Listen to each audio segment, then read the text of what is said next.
হায় রে মৃত্যু রে, অকালে ঝরে গেল আর একটি ড্রাইভার ভাইয়ের প্রাণ। 10 চাকা গাড়ির এই গাড়িটি কেমিক্যালবাহী একটি কন্টেনার নিয়েছিল 20 ফিট। আসলে বয়লারের মতো দেখতে, এগুলা খুবই লিকুইড জাতীয়, খুবই ভয়ঙ্কর।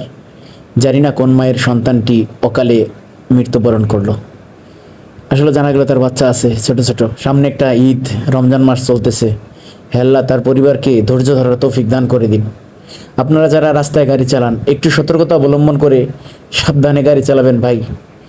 একটুখানি তাড়াহুড়োর কারণে ঘটে যেতে পারে আপনার জীবনে অনেক বড় দুর্ঘটনা। যে দুর্ঘটনা রেশ কাটিয়ে উঠতে কমপক্ষে মিনিমাম 5-7 বছর 10 বছরে লেগে যেতে পারে আপনার পরিবারের।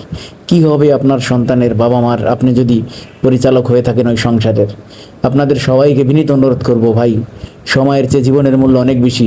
আগে জীবনকে প্রাধান্য দিন। জীবন বেঁচে থাকলে সময় অনেক পাবেন, কোনো দরকার নাই তাড়াহুড়া ভাই। আস্তে চালাই গাড়ি, নিরাপদে ফিরি বাড়ি। আপনাদের কাছে আমার বিনীত অনুরোধ থাকবে, হে আল্লাহ আপনি জান্নাতুল